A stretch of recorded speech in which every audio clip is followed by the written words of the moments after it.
마태복음 13장. 그날 예수님은 집에서 나와 바닷가에 가서 앉으셨다. 너무 많은 군중이 모여들므로 예수님은 배에 올라 앉으시고 그들은 물가에 서 있었다. 그때 예수님은 여러 가지 비유를 들어 그들에게 많은 것을 말씀하셨다. 한 농부가 들에 나가 씨를 뿌렸다. 그런데 어떤 씨는 길가에 떨어져서 새들이 와서 먹어버렸고, 어떤 씨는 흙이 많지 않은 돌밭에 떨어져 흙이 깊지 않으므로 곧 싹이 나왔으나 해가 돋자 뿌리를 박지 못한 싹은 타서 말라버렸다. 또 어떤 씨는 가시덤불에 떨어졌는데 가시나무가 자라 그 기운을 막았다.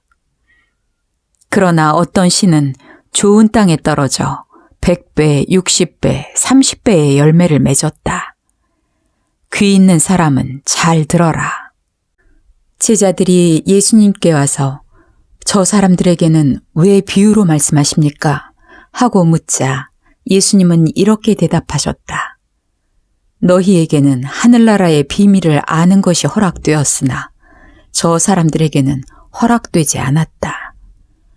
있는 사람에게는 더 주어 넘치게 하고 없는 사람은 가진 것까지도 빼앗길 것이다. 저들은 보아도 알지 못하고 들어도 깨닫지 못하므로 나는 저들에게 비유로 말한다. 그래서 다음과 같은 이사야의 예언은 저들에게 꼭 들어맞는 말이다. 너희는 계속 들어도 깨닫지 못하고 계속 보아도 알지 못한다. 이 백성은 마음이 둔해졌고 귀는 먹었으며 눈까지 멀었다. 그렇지 않으면 그들이 눈으로 보고 귀로 듣고 마음으로 깨달아 돌아와서 나에게 고침을 받을지도 모른다. 그러나 너희는 눈으로 보고 귀로 들을 수 있으니 행복하다. 내가 분명히 말한다. 많은 예언자들과 의로운 사람들이 너희가 보는 것을 보고 싶어 했으나 보지 못하였고 너희가 듣는 것을 듣고 싶어 했으나 듣지 못하였다. 너희는 씨 뿌리는 사람에 대한 비유의 뜻을 들어보아라. 누구든지 하늘나라의 말씀을 듣고도 깨닫지 못하면 사탄이 와서 그 마음에 뿌려진 것을 빼앗아가 버린다. 이런 사람은 길가에 떨어진 씨와 같은 사람이다. 그리고 돌밭에 떨어진 씨는 말씀을 들을 때 기뻐하며 즉시 받아들이지만 그것을 마음속 깊이 간직하지 못하고 잠시 견디다가 그 말씀 때문에 고통이나 핍박이 오면 곧 넘어지는 사람이다. 또 가시덤불 속에 떨어진 씨는 말씀은 듣지만 이 세상 걱정과 재물에 대한 유혹 때문에 말씀대로 생활하지 못하는 사람을 말한다. 그러나 좋은 땅에 뿌려진 씨는 말씀을 듣고 깨닫는 사람을 가리킨다. 그런 사람은 100배, 60배 또는 30배의 열매를 맺는다. 예수님은 또 다른 비유를 들어 그들에게 말씀하셨다. 하늘나라는 자기 밭에 좋은 씨앗을 뿌린 사람에 비할 수 있다. 사람들이 다 잠들었을 때 원수가 와서 밀밭에 독보리를 덧뿌리고 갔다. 밀이 싹 터서 자랄 때 독보리도 함께 자라는 것을 보고 종들이 주인에게 와서 주인님, 밭에 좋은 씨앗을 뿌리지 않았습니까? 그런데 독보리가 어디서 생겨났습니까? 하고 물었다. 그러자 주인은 원수가 이런 짓을 했구나 하고 대답하였다. 종들이 그러면 우리가 가서 독보리를 뽑아버릴까요? 하고 다시 묻자 주인은 이렇게 말하였다. 아니다. 독보리를 뽑다가 밀까지 뽑을까 걱정된다. 추수 때까지 둘 다 함께 자라도록 그냥 두어라. 추수 때에 내가 추수꾼들에게 먼저 독보리를 뽑아 단으로 묶어서 불태워버리고 밀은 내 곳간에 모아들이게 하겠다. 예수님은 또 다른 비유로 그들에게 말씀하셨다. 하늘나라는 어떤 사람이 자기 밭에 갖다 심은 겨자씨 한 알과 같다. 그 그것은 씨앗 중에 가장 작은 것이지만 모든 채소보다 더 크게 자라나 나무처럼 되어서 새들이 날아와 그 가지에 깃들인다. 예수님은 또 다른 비유를 말씀하셨다. 하늘나라는 어떤 여자가 한 포대의 밀가루에 섞어 전부 부풀게 한 누룩과 같다. 예수님은 군중에게 이 모든 것을 비유로만 말씀하시고 비유가 아니면 아무것도 말씀하지 않으셨다.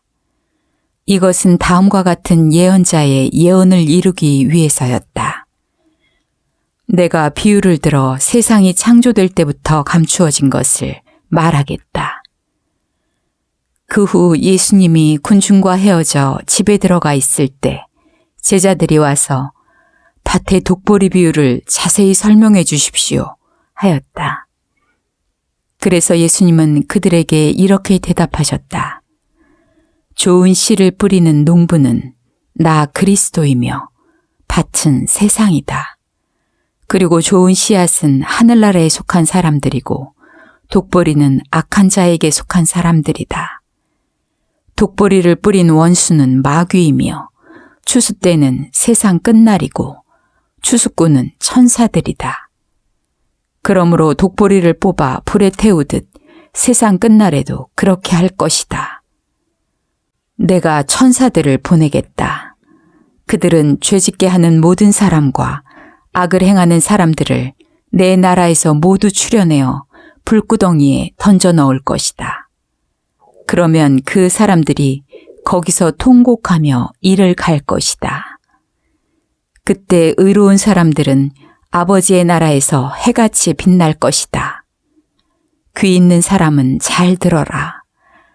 하늘나라는 밭에 숨겨진 보물과 같다.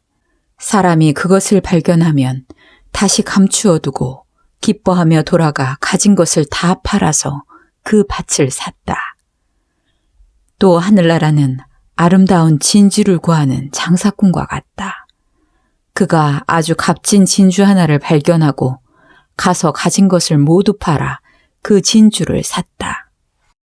또 하늘나라는 바다에 던져 여러 종류의 물고기를 모으는 그물과 같다. 그물에 고기가 가득 차면 물가로 끌어내어 앉아서 좋은 것은 골라 그릇에 담고 나쁜 것은 버린다.